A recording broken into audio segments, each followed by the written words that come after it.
Welcome back, guys. This is the Tightwaddiy. I'm here in my 2007 Yamaha YDRE. Today I'm going to show you how to replace the lighting system or add lights to your golf cart with help from golfcartstuff.com. This golf cart was made from 2007 all the way through 2016, so if you have a model in that range, this video applies to you. Be sure to follow along if you have a similar cart, because I have lots of upgrade videos already posted and more coming. The first step involves marking the locations where you want to install your lights and using the templates provided. I do not need to do that step because I have existing lights on my cart. You could use a rotary tool. People typically call a Dremel as a major brand of those, or a jigsaw to cut out those holes. It's really convenient that every connector is labeled with what it's going to be used for. So this is the driver's side headlight and this is the passenger side headlight. The next thing we're going to do is take our harness and lay it out on the driver's side of the cart.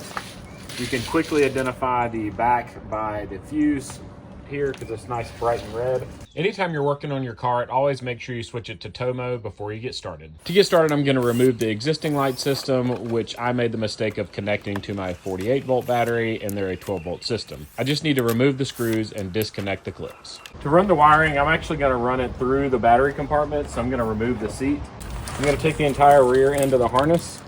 I'm going to feed it through from here into the back of the cart. So on the back end, we have the wires for the battery. We have the shorter lead is going to go to the driver side rear.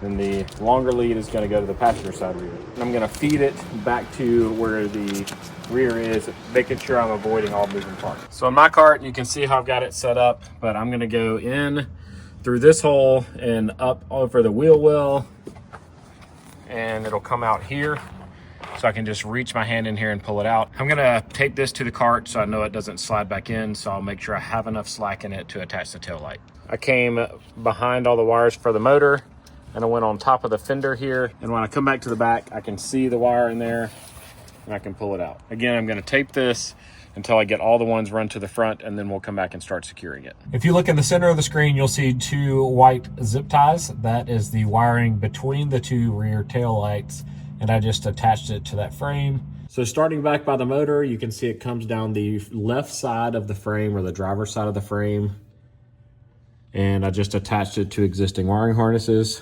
On the center beam of the frame, I come to the middle because there's an opening, which brings us out right here on the front side of that middle frame member.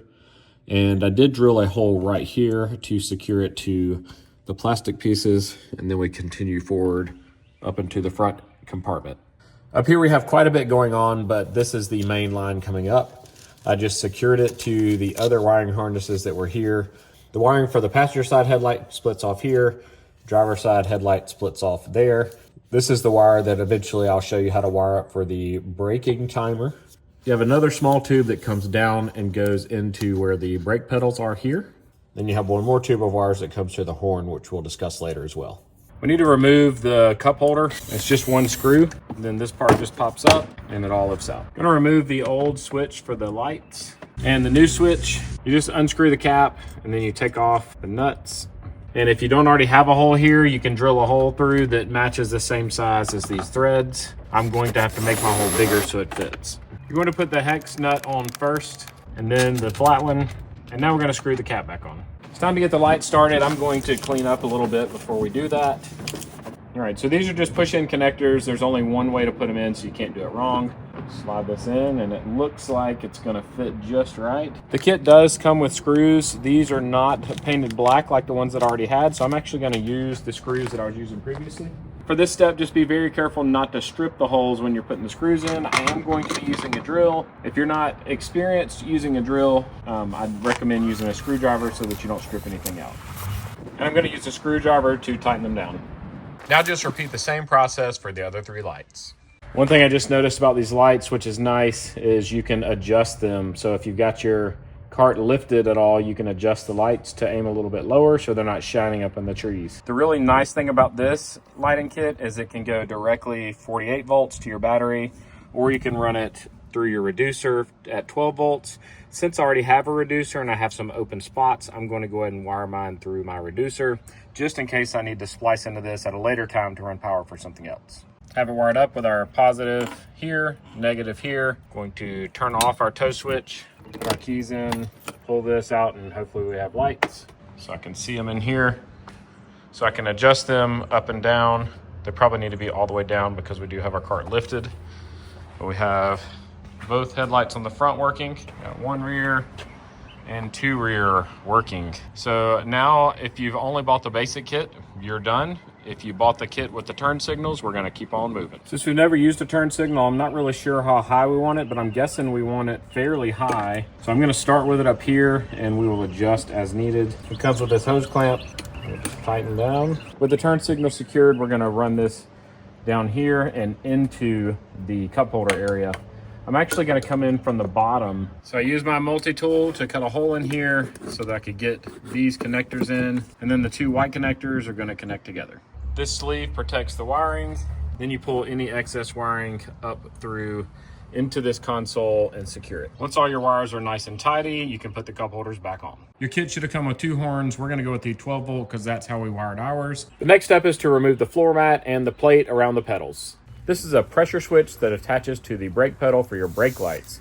This is the most difficult part to do because I had to find a good positioning and the directions weren't super clear, but I found a spot that would clear the plate and also be above the brake pedal switch. To secure this, you do want to use bolts, washers, and nuts so that it doesn't pull through. Screws probably would not work well. I got the brackets secured, connected the green connectors, and then I tied it up the cables using zip ties. There are a couple of things that I wasn't sure about based on the directions in the kit. It said that this spring, that there was a hole existing in this piece. It could just be my model, but there's no hole here. So I actually attached it to the cotter pin that holds this assembly in place, and it's working really well. If it pulls, all it's going to do is pull that cotter pin tighter. It won't pull it out. So make sure you do it on the end that's got the closing pin on it. The other thing is this device was not listed in my instructions. This is the timer switch for the brake lights, and it has 3 different colored wires on it. It's going to go blue to 1, white to 2, and black to 3. Now we just slide the metal plate back in place, and then the floor mat can go down. So underneath the front of the cart, there's the front passenger wheel. And I found 2 1/4-inch holes in this piece of the frame right here, and that's what I mounted the horn to.